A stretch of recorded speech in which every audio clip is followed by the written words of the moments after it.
ಧರ್ಮಸ್ಥಳದಲ್ಲಿ ಸುಜಾತ ಭಟ್ ಆರೋಪ ದೊಡ್ಡ ಮಟ್ಟಿಗೆ ತಿರುವನ್ನ ಪಡ್ಕೊಳ್ತಾ ಇದೆ. ದಿನಕ್ಕೊಂದು ರೀತಿ ಹೇಳಿಕೆಯನ್ನ ಸುಜಾತ ಭಟ್ ಕೊಡ್ತಾ ಇದ್ದಾರೆ. ಹೀಗಾಗಿ ಅವರ ಕುಟುಂಬಸ್ಥರು ಅಂದ್ರೆ ಸಹೋದರರು ನಮ್ಮೊಂದಿಗಿದ್ದಾರೆ. ನಾವಿವತ್ತು ಉಡುಪಿಯಲ್ಲಿದ್ದೇವೆ. ಈಗ ಅವ್ರನ್ನ ಮಾತಾಡ್ತಾ ಹೋಗೋಣ. ಸರ್ ನಮಸ್ತೆ. ಮೊದಲೇದಾಗಿ ಸರ್, ಸುಜಾತ ಭಟ್ ಆರೋಪ ಕೇಳಿದಾಗ ನಿಮ್ಗೆ ಏನ್ ಅನ್ಸುತ್ತೆ ಸರ್? ಅದೆಲ್ಲ ಸುಳ್ಳು. ನಾವಂತೂ ನಂಬುದಿಲ್ಲ. ಅಲ್ಲ, ನಮಗೆ ವಿಷಯ ಗೊತ್ತಿಲ್ಲ. ಆ್ಯಕ್ಚುಲಿ ನಾವಂತೂ ಮದುವೆ ಮಾಡಿ ಕೊಟ್ಟಿಲ್ಲ ಅವಳನ್ನು. 1964-65 ಏನೋ ಹುಟ್ಟಿದಾಳೆ. ನನಗಿಂತ 1 ವರ್ಷ ದೊಡ್ಡವಳು, 1-1.5 ವರ್ಷ ಏನೋ ದೊಡ್ಡವಳು ಅಷ್ಟೇ. ಮತ್ತೆ ಅವಳು 1984 ಅವಳದ್ದು SLC ಆಗಿದೆ. 84-83 ಅದು ಗೊತ್ತಿಲ್ಲ, ಒಂದು ಅಂದಾಜು. ಉಡುಪಿಯಲ್ಲೇ ಓದಿ ಅವಳು ಹೋಗಿದ್ದಾಳೆ. ಅದರ ಮೇಲೆ ಎಲ್ಲಿ ಹೋಗಿದ್ದಾಳೆ ಅಂತೇಳಿ ನಮಗೂ ಗೊತ್ತಿಲ್ಲ. ಒಂದ್ಸರ್ತಿ ಕರ್ಕೊಂಬಂದು ಏನೋ ಇದಾಗಿದೆ ಅಂತ ಹೇಳಿಬಿಟ್ಟು, ಅನೈತಿಕ ಸಂಬಂಧ ಇದೆ ಅಂತ ಹೇಳಿಬಿಟ್ಟು ಅವಳನ್ನು ಕರ್ಕೊಂಬಂದು ಕೂರಿಸಿ ಮನೆಯಲ್ಲಿ ಎಲ್ಲ ವ್ಯವಸ್ಥೆ ಮಾಡಿ ಕೊಟ್ಟಿತ್ತು. ಇನ್ನು ಸುಧಾರಿಸ್ತಾಳೆ ಅಂತೇಳಿ. ಅವಳು ಸುಧಾರಿಸಲೇ ಇಲ್ಲ. ಅದರ ಮೇಲೆ ಪುನಃ ಎದ್ದು ಬಿದ್ದು ಓಡಿ ಹೋದ್ಲು. ಅದು 84 ಓಡಿ ಹೋದ್ದು. 10ನೇ ಕ್ಲಾಸ್ ಕಲ್ತುಕೊಳ್ಳಿ ಓಡಿ ಹೋಗಿದ್ದಾಳೆ. ಸಂಪರ್ಕ ಹೆಂಗ್ ಸರ್ ಅವಾಗಿಂದ? ಆವಾಗ ಅವಳು 8ನೇ ಕ್ಲಾಸ್ ತನಕ ಸರಿ ಇದ್ಲು. ಅದರ ಮೇಲೆ ಅವಳದ್ದು 2 ವರ್ಷದಲ್ಲಿ ಅನೈತಿಕ ಎಂಥದೆಲ್ಲ ಉಂಟು ಅಂತೇಳಿ ನಮ್ಮ ಅಪ್ಪ ಹೇಳ್ತಾ ಇದ್ರು. ನಾವು ಆವಾಗ ಸಣ್ಣ ಪ್ರಾಯ, ನಮಗೆ ಅಷ್ಟೆಲ್ಲ ಒಂದು ಅನುಭವ ಗಿನುವ ಎಲ್ಲ ಅದರದ್ದು ಇದಿಲ್ಲ. ಹಾಗಾಗಿ ಆದರೂ ಸಹ ನಾನು ಅವಳನ್ನು ಸುಧಾರಿಸಿಕೊಂಡು ಇಟ್ಕೊಂಡೆ. ಅದ್ರ ಮೇಲೆ ನಮ್ಮ ಅಪ್ಪನೇ ರಾತ್ರಿ ಕರ್ಕೊಂಬಂದು ಬಿಟ್ಟಾಗ ರಾತ್ರಿ ಅಪ್ಪನೇ ಬಿಟ್ಟು ಕಳಿಸಿದ್ರು, ಮಗಳಲ್ವಾ ಅಂತೇಳಿ ಬಿಟ್ಟು ಹಾಗೆ ಅಂತೇಳಿ. ಅವಳು ಬಿಟ್ಟು ಕಳಿಸಿದ ಕೂಡ ಅವಳು ಓಡಿ ಹೋದ್ಲು. ಅದರ ಮೇಲೆ ನಾವು ಹೇಳಿದ್ವಿ, ಯಾವ ಕಾರಣಕ್ಕೂ ನಮ್ಮ ಸಂಬಂಧಿಕರನ್ನು ತೋರಿಸ್ಬೇಡಿ ಅವರನ್ನು, ಇನ್ನು ನಮಗೆ ಅವರದ್ದು ಟಚ್ ಬೇಡ ಅಂತೇಳಿ ಹೇಳಿತ್ತು. ಸರ್, ಈಗ ಅವರು ಅನನ್ಯ ಭಟ್ ಹೇಳ್ತಿದ್ದಾರೆ. ಅನನ್ಯ ಭಟ್ 2003 ಧರ್ಮಸ್ಥಳದಲ್ಲೇ ಕಾಣೆ ಆದ್ರು ಅಂತ ಹೇಳ್ತಿದ್ದಾರೆ. ನೀವು ಅನನ್ಯ ಭಟ್ ಇಷ್ಟುವರೆ ಮನ್ವನ್ಯವರೆಗೂ ಕೂಡ ಬಂದಿದ್ರು ಹೋಗ್ತಿದ್ರು ಅಂತಿದ್ರಿ. ಆದ್ರೆ ಈ ಅನನ್ಯ ಭಟ್ ವಿಚಾರ ಇತ್ತು, ನಿಮ್ ಮನೆ ಕರ್ಕೊಂಡ್ ಬರೋದಾಗ್ಲಿ, ನೀವು ನೋಡೋದಾಗ್ಲಿ, ಫೋಟೋ ನೋಡೋದಾಗ್ಲಿ ಏನಾದ್ರು ಆಗಿತ್ತು? ಅನನ್ಯ ಭಟ್ ಬಗ್ಗೆ ಪರಿಚಯ ಇದೆ ಸರ್ ನಿಮ್ಗೆ ಅಂತ? ಸರ್, ನಮಗೆ ಅನನ್ಯ ಭಟ್ಟದ ವಿಷಯ ಗೊತ್ತಿಲ್ಲ. ಬಟ್ ಅವಳು ಒಂದು 4-5 ಸರ್ತಿ ಬಂದಿದ್ಲು, ಇಲ್ಲ ಅಂತ ಹೇಳುದಿಲ್ಲ. ಬಂದಿದ್ಲು, ಇದ್ಲು, ಹೋದ್ಲು. ಮತ್ತೆ ಅವಳು ಬಂದಷ್ಟು ಸರ್ತಿ ನನಗೆ ಮದುವೆ ಆಗಿದೆ, ನನಗೆ ಅವಳು ಗಂಡ ಇದ್ದಾನೆ, ಅಲ್ಲ ಮಗಳಿದ್ದಾಳೆ, ಇದೇನು ನಮ್ಮ ಹತ್ರ ಹೇಳಲಿಲ್ಲ. ಮತ್ತೆ 1964 ಹುಟ್ಟಿದ್ದಂತಾದ್ರೆ 1984 ಅವಳಿಗೆ ನಾವು ಮದುವೆನೂ ಮಾಡಿಕೊಡ್ಲಿಲ್ಲ, ಏನೂ ಇಲ್ಲ. ಹಾಗಿದ್ರೆ 2003 MBBS ಮಾಡ್ಲಿಕ್ಕೆ ಹೇಗೆ ಸಾಧ್ಯ ಉಂಟು? ಅದು ಸಾಧ್ಯ ಇಲ್ಲ. ಅದು 1964 ಅವಳು ಕಾಲೇಜಿಗೆ ಹೋಗಿದ್ರೆ ಒಂದು ಲೆಕ್ಕ ಬೇರೆ, ಆವಾಗ ಮದುವೆ ಮಾಡಿ ಇದಾಗಿತ್ತು ಅಂತೇಳಿ ಹೇಳ್ಬೋದಿತ್ತು. ಇದು ಇದ್ದಾಗ ನಾವು ಹೇಗೆ ನಂಬೋದು? ಇನ್ನು ಅವಳ ಬೇರೆ ಸಂಬಂಧದಲ್ಲಿ ಅವರ ಮಗಳು ಏನಾರಿದ್ದು ಹೀಗಿತ್ತು ಅಂತ ಅದು ನಮಗೆ ಗೊತ್ತಿಲ್ಲ. ಅವಳು ಇದು ರಿಪ್ಪನ್ಪೇಟೆಯಲ್ಲಿ ಇದ್ದೆ ಅಂತ ಹೇಳಿದ್ಲು. ರಿಪ್ಪನ್ಪೇಟೆಗೆ ಹೋಗಿ ಯಾರೊಟ್ಟಿಗಿದ್ಲು, ಏನು ಮಾಡಿದ್ಲು ನಾವು ಕೇಳಲಿಲ್ಲ. ಬಂದಾಗ ಹೇಳಿದ್ಲು, ನಾನೀಗ ರಿಪ್ಪನ್ಪೇಟೆಯಲ್ಲಿ ಇದ್ದೀನಿ, ಅವರು ಎಲ್ಲ ದುಡ್ಡು ಉಂಟು ಬೇಕಾದಷ್ಟು ಅಂತೇಳಿ. ಕಾರಲ್ಲಿ ಬಂದಿದ್ಲು, ಕಾರಲ್ಲೇ ಹೋಗಿದ್ಲು. ನಾವೇನು ಅವಳನ್ನು ಇಟ್ಕೊಂಡಿಲ್ಲ. ಅವಳೇನು ನಮ್ಮ ಹತ್ರ ಬಂದು ಹೀಗೆ ನನಗೆ ಮಗು ಇದೆ, ನಾನು ಮದುವೆ ಆಗಿದ್ದೀನಿ, ಅದೇನು ನಮ್ಮ ಹತ್ರ ಹೇಳಲಿಲ್ಲ, ನಾವು ಅವಳ ಹತ್ರ ಕೇಳಲಿಲ್ಲ. ಅಷ್ಟು ವಿಷಯ ಮಾತ್ರ ಅಷ್ಟೇ. ಮತ್ತೆ ಒಂದ್ಸರ್ತಿ ಬೆಂಗಳೂರಿಂದ ಬಂದಿದ್ಲು, ನಾನೀಗ ರಿಪ್ಪನ್ಪೇಟೆಯಲ್ಲಿಲ್ಲ, ಬೆಂಗಳೂರಲ್ಲಿ ಇದ್ದೀನಿ ಅಂತ ಹೇಳಿದ್ಲು. ಅದಕ್ಕೂ ಬೆಂಗಳೂರಲ್ಲಿ ಯಾವುದೋ ಒಂದು ಫ್ಲಾಟಲ್ಲಿ ಜ್ಯೂಸ್ ಎಂಥದ್ದು ಮಾಡ್ತಾ ಇದ್ದೀನಿ, ನನಗೆ ತಿಂಗಳಿಗೆ 30,000 ರೂಪಾಯಿ ಸಿಗ್ತದೆ, ನಾನೀಗ ಇದು ಭಾರಿ ಡಿಮ್ಯಾಂಡ್ ಉಂಟು, ಹಾಗೆ ಹೀಗೆ ಅಂತೇಳಿ ಹೇಳಿದ್ಲು. ಹೌದಾ ಅಂತ ಕೇಳಿದೆ. ಹಾಗಾದ್ರೆ ಅಷ್ಟು ಸಂಬಳ ಇದ್ದಾರೆ, ನಂಗೆ ಒಂದು 50,000 ರೂಪಾಯಿ ಕೊಡು ಅಂತ ಹೇಳಿದೆ ತಮಾಷೆಗೆ. ಅದಕ್ಕೆ ಬ್ಯಾಂಕಿನ ಅಕೌಂಟ್ ಕೊಡು ಅಂದ್ಲು. ನಾನು ಅದಕ್ಕೆ ಅಕೌಂಟ್ ಇಲ್ಲ, ಕ್ಯಾಶ್ ಇದ್ದರೆ ಕೊಡು ಅಂದೆ. ಇಲ್ಲ ಮಾರೈತೆ, ನಿನ್ನ ಥರ ತಮಾಷೆ ಕೇಳಿದ್ದು, ನಿನ್ನ ದುಡ್ಡು ನಂಗೆ ಬೇಡ, ನೀ ಎಲ್ಲರೂ ಚೆನ್ನಾಗಿರು, ಏನಾರು ಮಾಡು, ನಮ್ಮದು ಇದರದ್ದು ವ್ಯವಸ್ಥೆ ಬೇಡ ನಿನಗೆ, ನೀನು ನಿನ್ನ ಪಾಡಿಗೆ ಇರು ಅಂತೇಳಿ ನಾವು ಕಳಿಸಿದ್ವಿ. ಹೋದ ವರ್ಷ ರಾಮನವಮಿ ಉತ್ಸವಕ್ಕೆ ಬಂದಿದ್ಲು, ಒಂದು ದಿವಸ ಇಲ್ಲಿ ಇದ್ಲಿದ್ದು, ರಾತ್ರಿ ಯಾಕೆ ಕಳ್ಸೋದು ಅಂತೇಳಿ ಇಲ್ಲಿ ಮಲಗಿಸಿ ಬೆಳಗಾತ ಎದ್ದು ಕಳ್ಸಿದ್ವಿ. ಮತ್ತೆ ಅದರ ವಿಷಯ ನಮಗೆ ಗೊತ್ತಿಲ್ಲ. ಏನಿಲ್ಲ ನಮಗೆ ಅಂತೂ ಗೊತ್ತಿಲ್ಲ, ಯಾವ ಕಾರಣಕ್ಕೂ ಗೊತ್ತಿಲ್ಲ. ಮತ್ತೆ ಅವಳಿಗೆ ನಾವಂತೂ ಮದುವೆ ಮಾಡಿ ಕೊಡ್ಲಿಲ್ಲ. ಯಾಕಂದ್ರೆ ಆವಾಗ 18-19 SLCಯಲ್ಲಿ ಒಂದು ಅಂದಾಜು ಹೇಳಿದ್ದು. ಆ ಟೈಮಲ್ಲಿ ನಾವು ಮದುವೆ ಮಾಡಿ ಕೊಟ್ಟಿಲ್ಲ, ಇನ್ನು ಗೊತ್ತಿಲ್ಲ. ಈಗ ಒಂದು ಮೊನ್ನೆ ಒಂದು ಫೋಟೋ ವೈರಲ್ ಆಗಿತ್ತು, ವಾಸಂತಿ ಅನ್ನೋ ಫೋಟೋ. ಅನನ್ಯ ಭಟ್ ಇವಳೆ ಅಂತ ತೋರಿಸಿದ್ರೆ, ಆದ್ಮೇಲೆ ಆ ವಾಸಂತಿ ಅಂತೇಳಿ ಅವ್ರ ಕುಟುಂಬಸ್ಥರು, ಅಂದ್ರೆ ಅವರು ಯಾರೋ ರಾಮಪ್ರಸಾದ್ ಇದ್ದಾರೆ, ಅವ್ರ ಕುಟುಂಬಸ್ಥರು ಹೇಳ್ಬಿಟ್ರು ಅದು ವಾಸಂತಿ ನಮ್ಮವ್ರಲ್ಲ ಅಂತೇಳಿ. ಇದು ನೋಡಿದ್ರೆ ಸರ್ ಅದಂತೆ ಅಂತ? ಅದೇ ನೋಡಿದೀನಿ. ಅದು ಆಕ್ಚುಲಿ ಅವರದ್ದಲ್ಲ ಅಂತೇಳಿ ನಂಗೂ ಗೊತ್ತುಂಟು. ಆದ್ರೆ ನಾವು ಈಗ ನೋಡದೆ ಇದು ಮಾಡದೆ ನಮಗೆ ಹೆಂಗ್ ಗೊತ್ತಾಗ್ತದೆ? ಅದು ಗೊತ್ತಿಲ್ಲ. ಅದೇ ಹೇಳಿದ್ನಲ್ಲ, ಅವಳಿಗೆ ಹುಟ್ಟಿದ ಮಗು ಅಂತೂ ಯಾವುದೂ ಇಲ್ಲ, ಅದು ಮಾತ್ರ 100% ಗ್ಯಾರಂಟಿ. ಇನ್ನು ಅನೈತಿಕವಾಗಿ 2ನೇ ಮದುವೆ ಆಗಿ ಅವರ ಮಗಳೆಲ್ಲರೂ ಇತ್ಲ ಏನೋ ಆದ್ರೆ ಸಹ ಅವರು MBBS ಅಲ್ಲಿ ಇಲ್ಲಿ ಕಲ್ತಿದ್ದೀನಿ ಅಂತ ಹೇಳಿಬಿಟ್ಟು ನಮಗೆ ಏನು ವಿಷಯನೇ ಗೊತ್ತಿಲ್ಲ, ಸಾಧ್ಯನೇ ಇಲ್ಲ ಅದು. ಹೌದು. ಈಗ ಒಟ್ಟಾರಾಗಿ ಈಗ ಸರ್ ಈಗ ಈ ತರ ದೊಡ್ಡ ಮಟ್ಟಕ್ಕೆ ಚರ್ಚೆ ಆಗ್ತಾ ಇದೆ, ಎಲ್ಲ ದೊಡ್ಡ ಮಟ್ಟಿಗೆ ಒಂದು ಇದಾಗ್ತಾ ಇದೆ. ಅದ ಸಂದರ್ಭದಲ್ಲಿ ಒಂದ್ ಹೇಳ್ತಾರೆ ಧರ್ಮಸ್ಥಳ ಜಮೀನು ವಿವಾದ, ಜಾಗ ವಿವಾದ, ಅದೇನಂತ ಏನ್ ಸರ್ ಅದು ಆಕ್ಚುಲಿ ಅಂತ ಹೇಳ್ತಿದ್ದಾರೆ. ಆಕ್ಚುಲಿ ನಮ್ಮ ಊರು ಪರಿಕದಲ್ಲಿ ನಾವಿದ್ದದ್ದು 28 ನಮ್ಮ ಅಜ್ಜನಿಗೆ ಬಂದ ಜಾಗ. ಅದು ಆಕ್ಚುಲಿ ಮೊದ್ಲಿದ್ದದ್ದು ಶೃಂಗಾರಮ್ಮ ಅಂತೇಳಿ ಮನೋಹರ ಬಳ್ಳಾಳ ಅಂತೇಳಿ ಅವರದ್ದು ಜಾಗ. ಪರ್ಕಳದಿಂದ ಜಾರ್ಕಳ ತನಕ ಆಸ್ತಿ. ಅವರು ಮೊದ್ಲು ರೇಸಿನ ಹುಚ್ಚಿತ್ತು ಮೈಸೂರಲ್ಲಿ, ಅದರಲ್ಲಿ ಜಾರ್ಕಾಳದಿಂದ ಆಸ್ತಿ ಮಾರ್ಕೊಂಡು ಬಂದ್ರು. ಮಾರ್ಕೊಂಡು ಬರುವಾಗ ಇನ್ನು ಅವರ ಹೆಂಡತಿ ಶೃಂಗಾರಮ್ಮ ಇದ್ದವರು ಇದು ಇನ್ನು ಮಾರಿ ತೆಗಿತಾರೆ ಅಂತೇಳಿ ಹೇಳ್ಬಿಟ್ಟು ನಮ್ಮ ಅಜ್ಜನ ಕರೆದು ಅದನ್ನು ನಮ್ಮ ಅಜ್ಜನಿಗೆ ದಾನ ಕೊಟ್ಟದ್ದು. ನಮ್ಮ ಅಜ್ಜ ಅದನ್ನು ನಡೆಸ್ಕೊಂಡು ಲಾಯ್ಕಲ್ಲಿ ಈಶ್ವರ ಮತ್ತು ಇದು ಶ್ರೀನಿವಾಸ ಮತ್ತು ಈಶ್ವರ ದೇವಸ್ಥಾನ ಇಟ್ಕೊಂಡು ವರ್ಷ ಏನೆಲ್ಲ ಕಾರ್ಯಕ್ರಮ ಆಗಬೇಕು ಅದೆಲ್ಲ ಮಾಡ್ಕೊಳ್ತಾ ಇದ್ರು. ಹೀಗಿರುವಾಗ ನಮ್ಮ ದೊಡ್ಡಪ್ಪ ಚಿಕ್ಕಪ್ಪ ಇವರೆಲ್ಲ ಇದ್ರು ಆ ಟೈಮಲ್ಲಿ.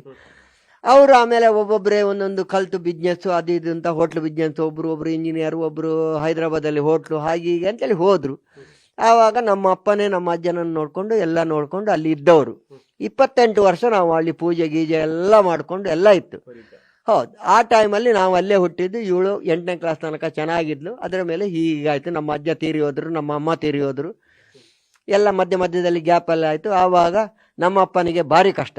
ಅಂದರೆ ಉತ್ಪತ್ತಿ ಏನೂ ಇಲ್ಲ ನಮ್ಮದು. ಹೌದು, ಹೀಗೆ ತೋಟ ಗೀಟ ನೋಡ್ಕೊಂಡು ಅದರದ್ದೇ ಉತ್ಪತ್ತಿಯಲ್ಲಿ ಮಾಡ್ಕೊಳ್ಬೇಕಿತ್ತು. ನಾವು ಆವಾಗ ವ್ಯವಸಾಯ ಅವರದ್ದು ಇವರದ್ದೆಲ್ಲ ತಗೊಂಡು ಕೋಣಗಿನ ಎಲ್ಲ ಕಟ್ಟಿ ಇದೆಲ್ಲ ಮಾಡ್ತಾ ಇತ್ತು. ಹೀಗೆ ನಡೀತಾ ಇರುವಾಗ ನಮ್ಮ ಅಕ್ಕನ 3 ಜನ ಮಕ್ಕಳದ್ದು ಮದುವೆ ಆಯಿತು. ಆಮೇಲೆ ನಾನು ಎಲ್ಲಿಗೋ ಹೊರಗೆ ಹೋದೆ, ಹೀಗೆಲ್ಲ ಆಗ್ತಾ ಇತ್ತು ಅದು. ಆವಾಗ ನಮ್ಮ ಚಿಕ್ಕಪ್ಪ ಬೆಂಗಳೂರಿಂದ ಬಂದವರು ಅದು ಆವಾಗ ಆಸ್ತಿ ನಮ್ಮ ಅಜ್ಜನ ಹೆಸರಲ್ಲಿದ್ದದ್ದು. ಆದ ಕಾರಣ ಯಾರಿಗೂ ಅಂತೇಳಿ ಏನು ಗ್ಯಾರಂಟಿ ಇಲ್ಲ, ಎಲ್ಲರಿಗೂ ಬಂದು ಇರುವ ಹಕ್ಕಿತ್ತು. ಹಾಗೆ ನಮ್ಮ ಅಪ್ಪನ ಹತ್ರ ಬಂದರು, ಇದೆಲ್ಲ ಆಗ್ತಾ ಇತ್ತು. ಅದಾದ್ಮೇಲೆ ಅವರವರ ಏನೋ ಮಾತಾಡಿಕೊಂಡು ನಂಗೆ ಗೊತ್ತಿಲ್ಲ ಅದು ವಿಷಯ. ಒಟ್ಟು ದಾನ ಕೊಟ್ಟು ಹೋದ್ರು. ಧರ್ಮಸ್ಥಳದವ್ರಿಗೆ ದಾನ ಕೊಟ್ರ, ದುಡ್ಡು ಕೊಟ್ರ ಅದು ಗೊತ್ತಿಲ್ಲ ನಮಗೆ. ಅದು ಯಾರು ಇಡೀ ಫ್ಯಾಮಿಲಿಗೆ ಯಾರಿಗೂ ಗೊತ್ತಿಲ್ಲ. ದುಡ್ಡಿಗೆ ಕೊಟ್ಟಿದಾರ, ದಾನಕ್ಕೆ ಕೊಟ್ಟಿದಾರ ಗೊತ್ತಿಲ್ಲ. ಕೊಟ್ಟಿದ್ದು ಹೌದು, ಅದು ನಮ್ಮ ಚಿಕ್ಕಪ್ಪನೇ ಕೊಟ್ಟದ್ದು. ಮತ್ತೆ ಅದು ದಾನದಲ್ಲಿ ಹೋಗಿದ, ದುಡ್ಡಲ್ಲಿ ಹೋಗಿದ ಅದು ನಮಗೆ ಗೊತ್ತಿಲ್ಲ.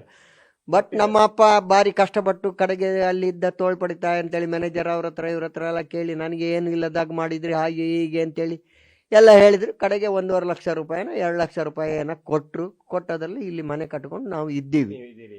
ಅಷ್ಟೇ ನಮ್ಮ ಕೆಲಸ. ಅದೇ ಸುಜಾತ ಭಟ್ ಉಪಾಧ್ಯಾಯ ಆಗಿದ್ರು. ಬಟ್ ಯಾವಾಗ ಆದ್ರು ಅಂತ ಪ್ರಶ್ನೆ ಸರ್. ಅವಳು ಇನಿಷಿಯಲ್ ಏನ್ ಸರ್? ಮೊದ್ಲೇ ಸುಜಾತ ಉಪಾಧ್ಯಾಯ ಅಂತೇಳಿ ಹೆಸರು. ಮದುವೆ ಮಾಡಿ ಕೊಟ್ಟಿದ್ರೆ ಅವಳ ಗಂಡನಿಗೆ ನಾವೆಲ್ಲರೂ ಕೊಟ್ಟಿದ್ರೆ ಅವರ ಸರ್ನೇಮ್ ಅವಳಿಗೆ ಬರ್ತಿತ್ತು. ಈಗ ಅವಳಿಗೆ ನಾವು ಮದುವೆ ಮಾಡಿ ಕೊಡ್ಲಿಲ್ಲ, ಆದ ಕಾರಣ ಸರ್ನೇಮ್ ನಾವು ಹೇಗೆ ಹೇಳುದು? ಉಪಾಧ್ಯಾಯನೇ ಇರಬೇಕು ಅಂತೇಳಿ. ಹೌದು ಸರ್, ಒಟ್ಟಾರಾಗಿ ಧರ್ಮಸ್ಥಳದ ಬಗ್ಗೆ ಸಾಕಷ್ಟು ಒಂದು ಕದ್ರಿ ಮಂಜುನಾಥ ಅಲ್ಲಿಂದ ತಗೊಂಡು ಹೋಗಿದ್ದು, ಆ ರೀತಿಯಾಗಿರ್ತಕ್ಕಂಥ ಅವರೇ ಒಂದು ಅಪಮಾನ ಮಾಡೋ ಕೆಲಸವನ್ನ, ಅಪಹೇಳನ ಮಾಡೋ ಕೆಲಸ ಮಾಡ್ತಾರೆ. ಇದಕ್ಕೆ ಏನ್ ಬುದ್ಧಿ ಹೇಳಲಿಕ್ಕೆ ಪ್ರಯತ್ನ ಪಡ್ತೀರಿ ಸರ್? ನೀವು ಅವರಿಗೆ ಏನಾದ್ರೂ ತನಿಖೆ ಕೊಟ್ಟು ಎಂತ ಧರ್ಮ ಅವಳು ಬಾಯಿ ಬಿಡಿಸಿ, ಮತ್ತೆ ಅವಳ ಹತ್ರ ರಿಕಾರ್ಡ್ಸ್ ಅಂತೂ ಏನು ಇಲ್ಲ. ಅವಳು ಹೇಳುವುದೆಲ್ಲ ಸುಳ್ಳು, ಸಾಧಾರಣ ಮಟ್ಟಿಗೆ ನಮಗೆ ತಿಳಿದ ಮಟ್ಟಿಗೆ. ಇನ್ನು ಬೇರೆ ಗತಿಯಲ್ಲಿ ಏನೇನು ಆಗಿದೆ ಅಂತೇಳಿ ನಮಗೂ ಗೊತ್ತಿಲ್ಲ.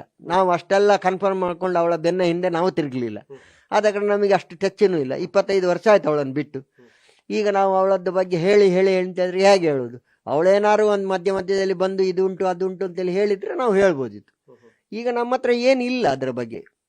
ಆದ ಕಾರಣ ಅವಳಿಗೆ ಮಗಳು ಹುಟ್ಟಿದಾಳ ಅಂತೇಳಿ ನಾನು ಹೇಳೋದಿಲ್ಲ. ಇನ್ನು ಏನಾಗಿದೆ ನಮಗೆ ಗೊತ್ತಿಲ್ಲ. ಅಂತೂ 99% ಇಲ್ಲ. ಬುದ್ಧಿವಾದ ಹೇಳೋದು ಎಂತ ಸರ್? ಈಗ ಬಂದ್ರೆ ನಾನು ಕರ್ಕೊಂಬಂದು 2 ಬಿಟ್ಟೆ ಹೇಳುದು ಅಷ್ಟೇ, ಮತ್ತೆ ಇನ್ನೆಂತ ಹೇಳಲಿಕ್ಕಿಲ್ಲ. ಎಂತ ಹೇಳುದು? ನಮ್ದು ಇಷ್ಟೆಲ್ಲ ಮಾನ ಮರ್ಯಾದೆ ತೆಗೆದು ಇಷ್ಟೆಲ್ಲ ಪಬ್ಲಿಕ್ ಮಾಡಿ ಇಷ್ಟ ತನಕ ಗುರುರಾಜೋಪಾಧ್ಯಾಯರ ಮಗಳಂತೇಳಿಯೇ ಗೊತ್ತಿರಲಿಲ್ಲ. ಈಗ ಎಲ್ಲರಿಗೂ ಗೊತ್ತಾಗ ಮಾಡಿ ನಮಗೆ ಯಾಕೆ ಬೇಕು ಇದೆಲ್ಲ? ನಾವು ಊರಲ್ಲಿ ಇದ್ಕೊಂಡು ನಾವು ಏನು ಮಾಡಬೇಕು? ನಮ್ಮ ಸಮಸ್ಯೆಯನ್ನು ಯಾರ ಹತ್ರ ಹೇಳ್ಕೊಳ್ಳೋದು? ಧರ್ಮಸ್ಥಳದವ್ರ ಹತ್ರ ಹೇಳೋದ? ಯಾರ ಹತ್ರ ಹೇಳ್ಕೊಳ್ಳೋದು? ಯಾರ ಹತ್ರ ಹೇಳ್ಕೊಳ್ಳಿಕ್ಕೆ ಸಾಧ್ಯ ಇಲ್ಲ. ಬಟ್ ಜಾಗ ಕೊಡುವಾಗ ಎಲ್ಲ ನಮ್ಮ ಚಿಕ್ಕಪ್ಪಂದ್ರಿಗೂ ಒಂಚೂರು ಮನಸ್ಸಿಗೆ ಬೇಜಾರಿತ್ತು. ಯಾಕಂದರೆ ನಮಗೆ ಇಟ್ಕೊಳ್ಬೋದಿತ್ತಲ್ಲ, ಯಾಕೆ ಕೊಟ್ಟದ್ದು? ಅದು ಹಾಳು ಬಿದ್ದುಕೊಂಡು ಅಲ್ಲೇ ಇರ್ತಿತ್ತು ಅಂತೇಳಿ ಅಷ್ಟೊಂದು ಬೇಜಾರಿತ್ತು. ಅದು ಈಗ ಯಾರಿಗೂ ಬೇಡ ಅಂತ ಆಗಿದೆ. ಅಂದರೆ ಈಗ ಅದನ್ನು ಕೊಟ್ಟರು ಯಾರು ಅದನ್ನು ಮಾಡ್ತಾ ಇರೋದು? ಹೌದು, ಯಾರು ಮಾಡ್ಲಿಕ್ಕೆ ಸಾಧ್ಯ ಇಲ್ಲಲ್ಲ ಅದನ್ನು. ಎಂತ ಮಾಡ್ಲಿಕ್ಕೆ ಸಾಧ್ಯ ಉಂಟು? ಈಗ ನಮಗೆಲ್ಲ ವಯಸ್ಸಾಗ್ತಾ ಬಂತು. ಇನ್ನು ನಾವು ಅದನ್ನು ಕುತ್ಕೊಂಡು ಕೊಟ್ಟು ಇನ್ನು ನಮಗೆ ಬಂದ್ರು ಸಹ ಧರ್ಮಸ್ಥಳದವ್ರು ಬೇಡ ಅಂತೇಳಿ ಬಂದ್ರು ಸಹ ನಾವು ತಕೊಂಡು ನಾವು ಗಲಾಟೆ ಮಾಡ್ಕೊಂಡು ಸಾಯ್ಬೇಕು. ಹೌದಲ್ವಾ? ಆಸೆಯಲ್ಲಿ ನಮಗೆ ಪಾಲು ಬೇಕು ಅಂತೇಳಿ ಹೇಳ್ತಾರೆ. ಮತ್ತೆ ಇವಳಿಗೆ ಪಾಲು ಕೊಡ್ಲಿಕ್ಕೆ ಸಾಧ್ಯನೇ ಇಲ್ಲ. ಯಾಕಂದ್ರೆ ನಮ್ಮ ಅಪ್ಪನ ಹೆಸರಿಗೆ ಬಂದಿದ್ರೆ ಅಲ್ಲಿ ಪಾಲಾಗಿ ನಮ್ಮ ಅಪ್ಪನ ಹೆಸರಿಗೆ ಬಂದಿದ್ರೆ ಆ ಪಾಲಲ್ಲಿ ಇವಳು ಕೇಳ್ಬೋದಿತ್ತು. ಅಷ್ಟೇ ಬಂದಿಲ್ಲ ಅಪ್ಪಂಗೆ. ನಮ್ಮ ಅಪ್ಪನಿಗೆ ಎಲ್ಲ ಬಂದಿದೆ, ಇಲ್ಲ ಹಿಂದೆನೆ ಹೋಗಿದೆ ಅದು ಅವ್ರಿಗೆ. ಹಿಂದೆನೇ ಹೋಗಿದೆ, ಅದು ಎಲ್ಲೆಲ್ಲಿಗೋ ಹೋಗಿದೆ. ಅದು ಯಾರ್ಯಾರು ಹೇಗೆ ಹೇಗೆ ಮಾಡ್ಕೊಂಡಿದ್ದಾರೆ, ಅದು ಈ ಮಧ್ಯವರ್ತಿಯಲ್ಲಿ ನಮ್ಮ ಚಿಕ್ಕಪ್ಪ ಎಲ್ಲ ಎಂತೆಂತ ಮಾಡ್ಕೊಂಡಿದ್ದಾರೆ ನಮಗೆ ಗೊತ್ತಿಲ್ಲ. ಯಾಕಂದ್ರೆ ಆವಾಗ ನಾವು ಸಣ್ಣ ಮಕ್ಕಳು, ನಮಗೆ ಅದರ ಅನುಭವ ಇಲ್ಲ. ಹಾಗಾಗಿ ಅದು ಹೋಗಿದೆ. ನಮ್ಮ ಚಿಕ್ಕಪ್ಪ ಕೊಟ್ಟದ್ದು ಹೌದು, ದುಡ್ಡಿಗೆ ಕೊಟ್ಟಿದ್ದಾರ, ದಾನ ಕೊಟ್ಟಿದ್ದಾರ ಅದು ಗೊತ್ತಿಲ್ಲ ನಮಗೆ, ಇಡೀ ಫ್ಯಾಮಿಲಿಗೆ ಯಾರಿಗೂ ಗೊತ್ತಿಲ್ಲ. ಒಟ್ಟು ನಮಗೆ ಒಂದು ಸ್ವಲ್ಪ ದುಡ್ಡು ಸಿಕ್ಕಿದೆ, ಇಲ್ಲ ಅಂತ ಹೇಳುವುದಿಲ್ಲ. ಬಂದು ಇಲ್ಲಿ ಮನೆ ಕಟ್ಕೊಂಡು ಇದ್ದೀವಿ. ಮತ್ತೆ ಧರ್ಮಸ್ಥಳದಿಂದ ಅನ್ಯಾಯ ಆಗಿದೆ, ಇದಾಗಿದೆ ನಾವು ಹೇಳಲಿಕ್ಕೆ ತಯಾರಿಲ್ಲ. ನಾವು ಹೇಗೆ ಹೇಳೋದು? ನಮ್ಮ ಹತ್ರ ಏನು ಪ್ರೂಫ್ ಉಂಟು ಅಂತ ಹೇಳಬೇಕು, ಹೇಳಲಿಕ್ಕಾಗುದಿಲ್ಲ. ಅಷ್ಟೇ ಹೇಳುದು ನಾನು. ಅದೇ ದ್ವೇಷ ಇಟ್ಕೊಂಡು ಏನೋ ಧರ್ಮಸ್ಥಳ ಮೇಲೆ ಆರೋಪ ಮಾಡಿದ್ರೆ ಅನನ್ಯ ಭಟ್ ವಿಚಾರದಲ್ಲಿ ಅಂತ. ಅಲ್ಲ, ಈಗ ಅವಳು ಹೇಳ್ತಾ ಇರೋದು ಹಾಗೆ ಅಲ್ವಾ, ನಂಗೆ ಪಾಲು ಬೇಕು ಅಂತೇಳಿ. ಪಾಲು ಬೇಕಂತಂದ್ರೆ ನಮ್ಮ ಅಪ್ಪನ ಹೆಸರಿಗೆ ಬಂದಿದ್ರೆ ಪಾಲು ಕೇಳಬೇಕು. ಇದು ನಮ್ಮ ಅಪ್ಪನ ಹೆಸರಿಗೆ ಬರಲಿಲ್ಲ, ಪಾಲು ಹೇಗೆ ಕೇಳೋದು? ಪಾಲು ಕೇಳಲಿಕ್ಕೆ ಸಾಧ್ಯ ಇಲ್ಲ ಅಲ್ಲ. ನಮ್ಮ ಅಣ್ಣದ, ನಮ್ಮ ಚಿಕ್ಕಪ್ಪ ದೊಡ್ಡಪ್ಪ ಅಷ್ಟು ಜನದ್ದು ಇದ್ದಾಗಿ ಅದು ಪಾಲಾದ್ರೆ ಆ ಪಾಲಲ್ಲಿ ಬಂದದ್ರಲ್ಲಿ ನಮ್ಮ ಹತ್ರ ಪಾಲು ಕೇಳಬೇಕು. ಈಗ ಹೇಗೆ ಕೇಳುದು? ನಾವು ಕೇಳಿ ಅರ್ಥ ಇಲ್ಲ. ನಾವೀಗ ಹೇಗೆ ಕೇಳಿಕ್ಕೆ? ನಾನು ಪಾಲು ಕೇಳಿಕ್ಕಾಗ್ತದೆ? ಧರ್ಮಸ್ಥಳದವ್ರು ನಮಗೆ ಮೋಸ ಮಾಡಿದಿರಿ, ನಮ್ಮದು ಆಸ್ತಿ ಅಂತೇಳಿ ನಾವು ಹೋಗಿ ಕೇಳಲಿಕ್ಕಾಗ್ತದೆ? ಕೇಳಲಿಕ್ಕೆ ಸಾಧ್ಯ ಇಲ್ಲಲ್ಲ. ಆಧಾರ ಏನುಂಟು? ಏನಾರೊಂದು ಪ್ರೂಫ್ ಇದ್ರೆ, ಹೀಗಿದ್ರೆ ನಮ್ಮ ಹೆಸರಲ್ಲೇ ಇದ್ದಿದ್ರೆ ನಾವು ಹೋಗಿ ಕೇಳ್ಬೋದು. ಇದೇನು ಕೇಳಲಿಕ್ಕೆ ಆಧಾರನೇ ಇಲ್ಲ. ನಾವು ಹೇಗೆ ಹೇಳೋದು? ಅವರು ಏನು ಡಿಸಿಷನ್ ಮಾಡ್ಕೊಂಡು ತಗೊಂಡಿದ್ದಾರೆ, ಅವ್ರಿಗೆ ಏನು ಕೊಟ್ಟಿದ್ದಾರೆ, ಇದು ಮಾಡಿದ್ದಾರೆ, ಏನು ಕಾಗದ ಪತ್ರ ಕೊಟ್ಟಿದ್ದಾರೆ ನಮಗೆ ಗೊತ್ತಿಲ್ಲ. ಆ ಟೈಮಲ್ಲೆಲ್ಲ ಇದ್ದದ್ದು ನಗರಸಭೆ ಇದೆಲ್ಲ ಏನಿಲ್ಲ, ಪಂಚಾಯತ್ ದೊಡ್ಡ ಇದು ಮಾತುಕತೆಯಲ್ಲೇ ಮುಗ್ದು ಹೋಗ್ತದೆ. ಅಷ್ಟೇ ಅಷ್ಟೇ. ಓಕೆ, ಇದಿಷ್ಟು ಉಪಾಧ್ಯಾಯರ ಮಾತುಗಳು. ಅವರು ನಮಗೂ ಸುಜಾತ ಭಟ್ಗೂ ಸಂಬಂಧ ಇಲ್ಲ, ಅದೇ ರೀತಿಯಾಗಿ ಎಲ್ಲ ಸುಳ್ಳನ್ನು ಹೇಳ್ತಾ ಇದ್ದಾರೆ, ಹೀಗಾಗಿ ನಮ್ಗೆ ಹೆಚ್ಚಿನ ಮಾಹಿತಿ ಇಲ್ಲ ಅನ್ನೋದನ್ನು ಕೂಡ ಅವ್ರು ಹೇಳ್ತಿದ್ದಾರೆ. ಕ್ಯಾಮ್ರಾಮನ್ ಧನರಾಜ್ ಜೊತೆ ರೂಪೇಶ್ ಬೈಂದೂರು, ಉಡುಪಿ.